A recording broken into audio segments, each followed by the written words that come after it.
Watch out! Timber!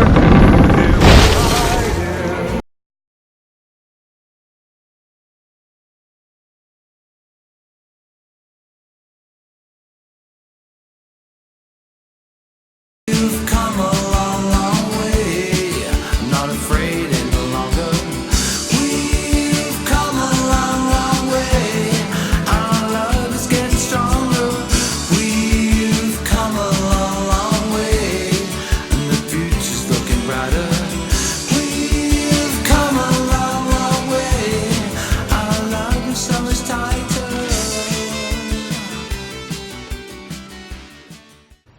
Hi everybody, and welcome back to my vlog.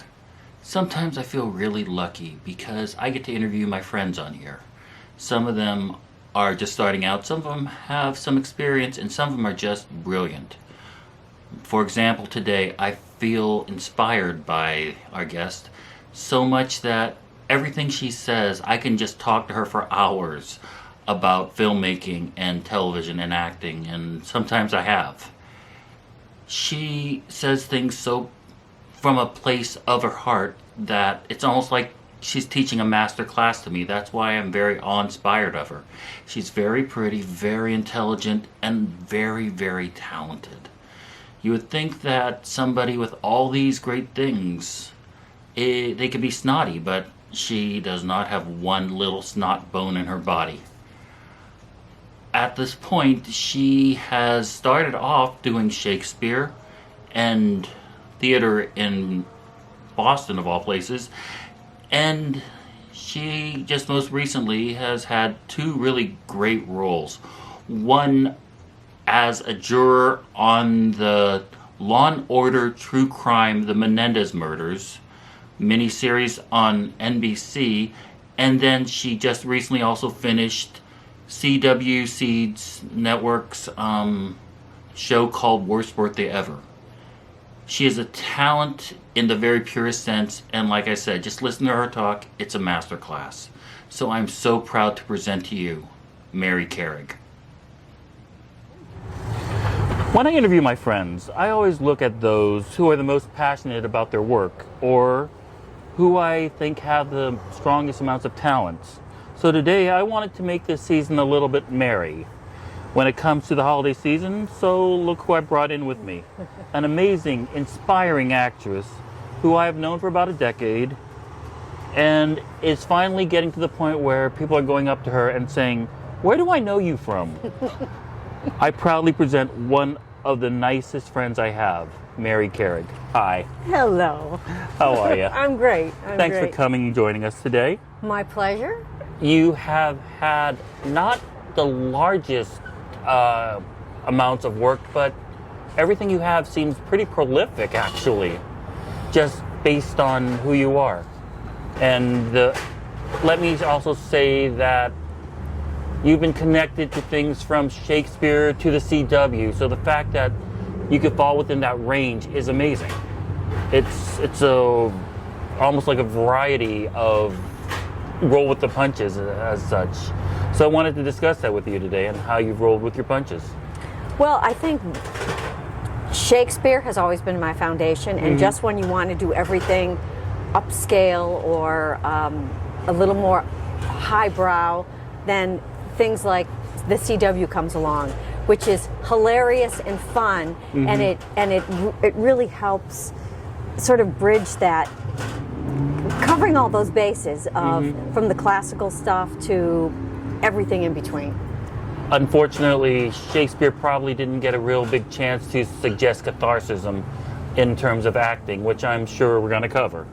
So let's just start with that you were born in Cleveland, Ohio. Yes.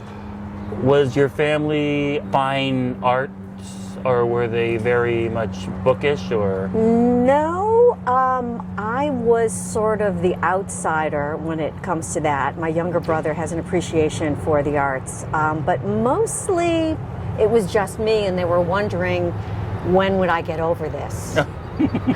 How many children were there of you? There are three of us. I'm the middle. Of course. Of course. How did I The see middle that? children are always One the striving actress. for attention. Right. And your parents, what did they do for a living?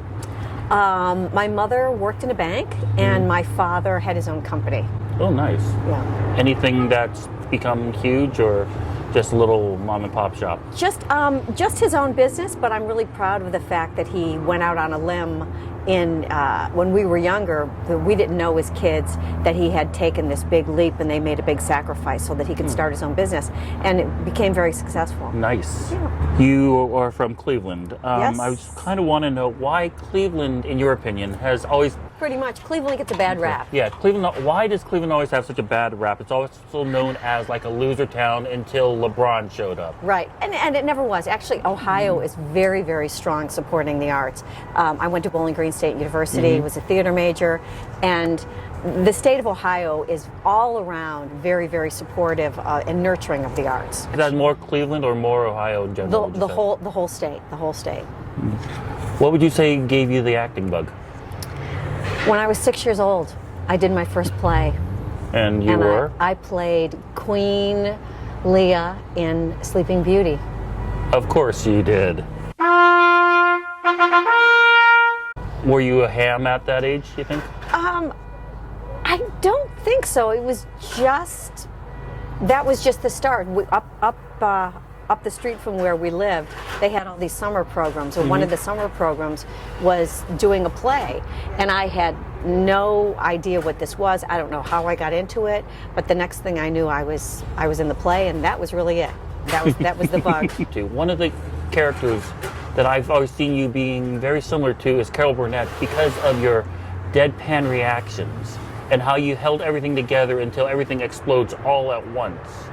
Do you think Carol Burnett, or who would you consider your biggest role models? I'm flattered that you would compare me to Carol Burnett. Yeah, any of the strong women like Madeline Kahn, Carol Kane, who's another Clevelander. That's sort of like quirky outsider. That's really kind of my strength. Do you ever think that because you look so mom girl next door-ish, that kind of works out of your favor?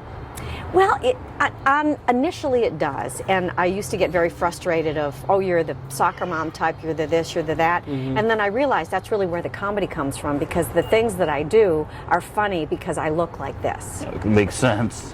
Your acting style is very real. It's very almost like you play it real and let the comedy find you more than you finding the comedy. Do you find that? Well, I approach all of my roles from a real point of view, and whether it's comedy or if it's drama, it really has to come from a true point, a true place, a real place. And that's really from the theater background of investigating who the characters are, and that's sort of a foundation. But it has to be real. That's something I always had a little bit of trouble with sketch comedy, because I always felt like instead of inhabiting the character, I was making fun of the characters. Oh, okay. And I always had sort of like issues with that. But still, it does come from a real place-ish, but it gets exasperated. It does. But from my theater background, Yeah. it's really that coming from the troupe, or, the what if I were in this position, how would I feel, what would I do, what would the character do in this position? Exactly. And not judging the character and not judging what they do, but really figuring out why they do what they do. You attended Holy Name High School in Parma, Ohio. I did. Did it have a strong performing arts section? Very much so. And the strength of Holy Name, which is really wonderful, is, so, when you go to high school, there'll be the jocks and the cheerleaders and the thises and the that's. Well, everybody did everything. Oh. So the jocks also were in the plays. So it was cool to be in the drama class. Oh, so you got to beat up on the jocks essentially sometimes. Pretty much. Okay.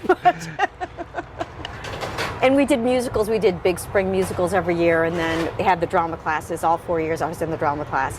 It's funny, what I really remember strongly was being in a very serious, sort of a Twilight Zone, sort of a one-act play, and breaking character at the end, just cracking up, because for whatever reason, but I think now, after all this training and being in the business this long, that it's funny. It's funny to me to think that I just cracked up and broke character. Not that I haven't.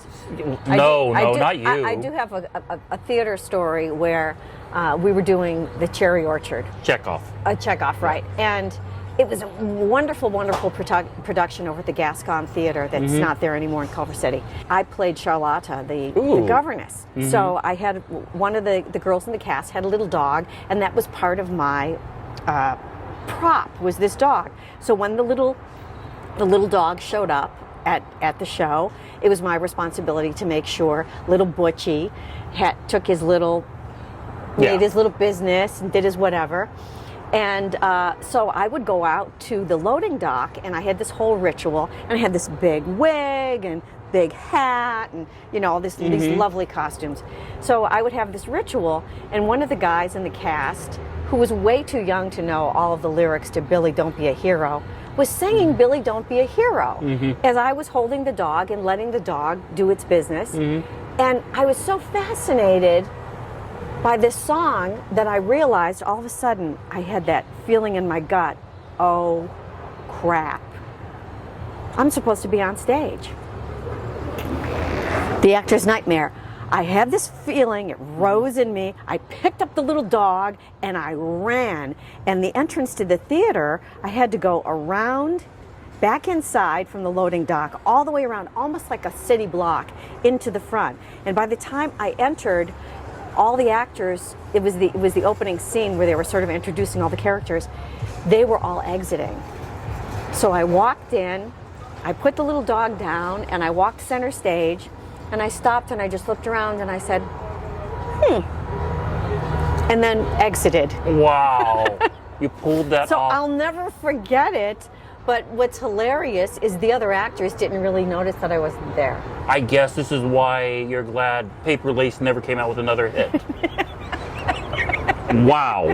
That's amazing. It was, you know, it was terrifying at the time, but it's fun to tell the story. Oh yeah, it definitely It's fun should to tell be. it. That's what kind of roles did you do in high school that you remember that you were, of course, the belle of the ball? You know, not some high school. I didn't really have, which I'm glad, because it sort of, there is this thing where people kind of peak. Yeah. You know, too early, and I'm clearly a late bloomer.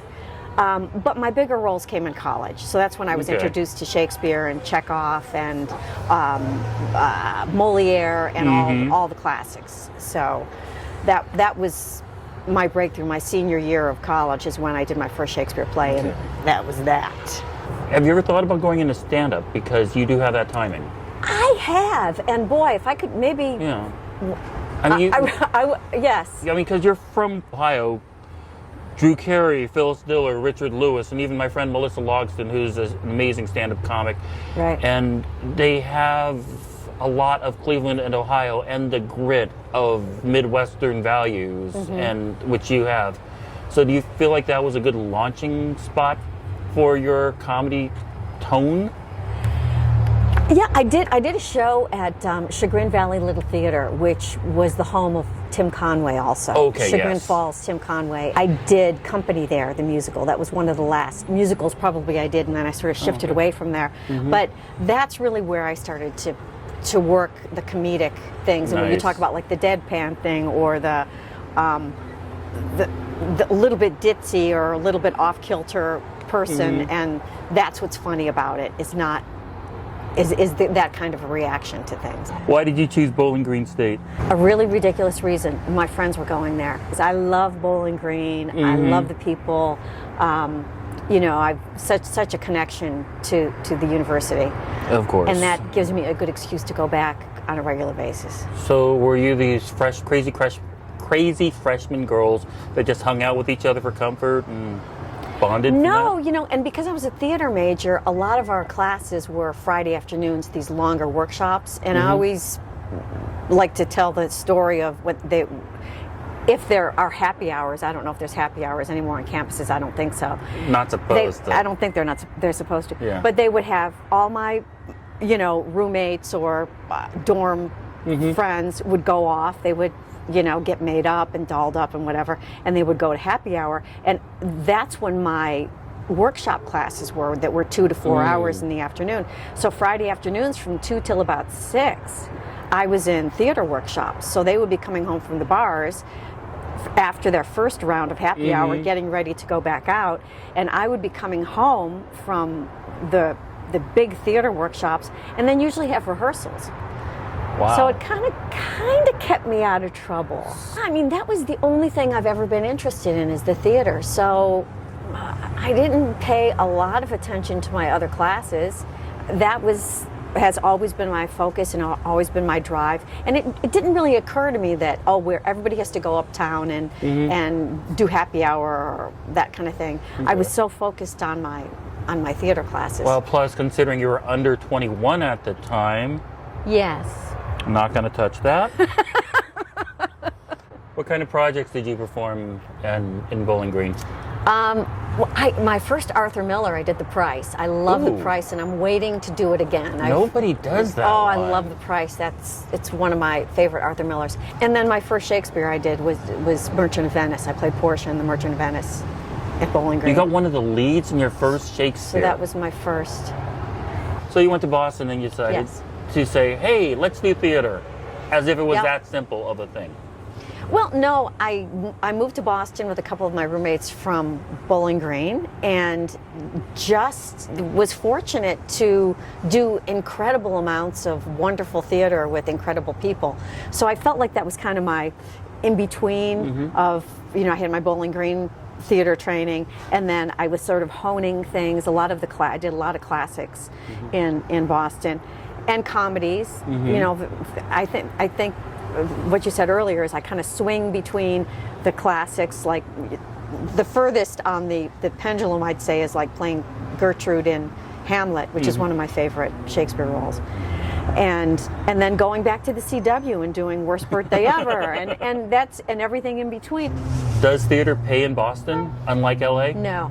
Does theater pay anywhere besides New York and places that have so many union restrictions? Besides? No, I think it's pretty much the same around. You might call some of the things here that are low paying or no paying comparable to like community theater in Boston, they would call it. But that doesn't diminish at all the quality of things. People are just so devoted and dedicated to the arts and to the productions that I think to call it community theater is really lessening what it is. Do you think that you, upon reflection, you've had any frustration landing roles, or was it easy for you? Well, no, then.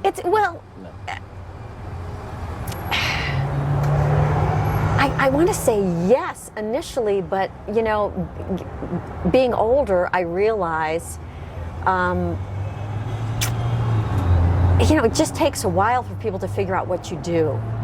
And I think if nothing else, we go back to what we said earlier, like people see me as, oh, you're the soccer mom, you're the this, you're the that, or I'll walk into the theater and people won't really pay attention to me at all. But then when I get up there and they see what I do, then it's a completely different story. So I'm okay with that. I just have to make peace with that and figure out how do I get in the room so that they can see what I do and they don't just judge how I look. At what age do you think you discovered that? Like the last 10 years, last 15 years? Probably the last 10, I would say. And more so to like making peace with how I look doesn't necessarily align with what I do, and to make sure I separate that and don't worry so much about how people judge how you look. Just getting the opportunity of getting in the room and really showing the work. During about this time, if my timeline is approximately correct, you met somebody special. Your husband. Yes, now. Long time. You could say hi to him. We met in Boston. Any place special, do you remember? So, yes, I asked him out on a date, and then that was that. Yeah, okay. Did you have an aggressive ability? Because a lot of women are intimidated to ask men out. Were you aggressive, not only in terms of theatrical and boyfriends, but in life at this point? Yes, especially in my 20s in Boston. You don't know better. You have no fear. You just then. go and you do it, and you ask, and you know. I think as we get older, we start to overthink things, and you have to kind of go back to that instinct. At what point did you decide to come to Hollywood? Oh boy, it was just sort of out of the blue. I was in Boston, and my husband had a job transfer to Northern California, and that was it. So, and I never intended to come to Los Angeles. I was, you know, the obvious thing would have been going to New York. Yeah. But of course, I made the stop in Boston, and then we came out here, and here we are in Los Angeles. So it. So many years later. Yeah, and sometimes, you know, I think my pattern has been don't think about it too much, just sort of go with the flow. And You obviously felt the culture shock, you felt all these other things, and you joined SAG. How did you join SAG? You've been a member since 1990?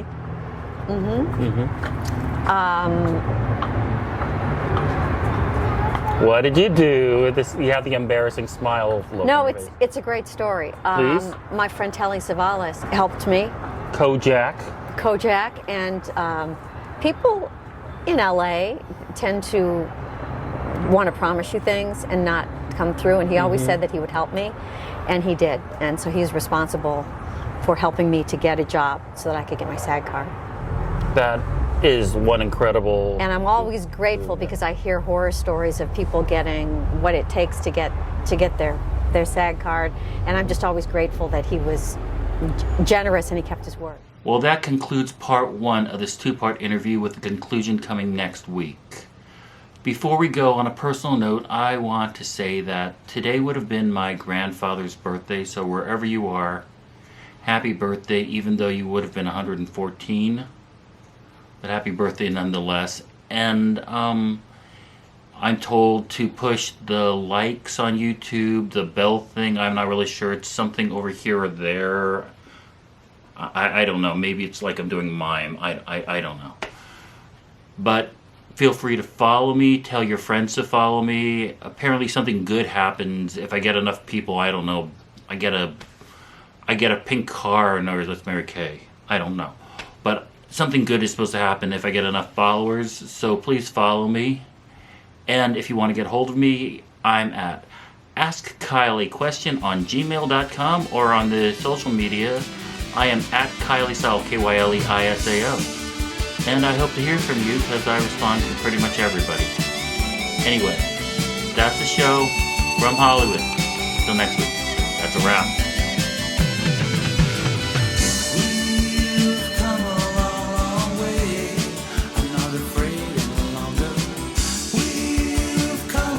They're cleaning up the chairs.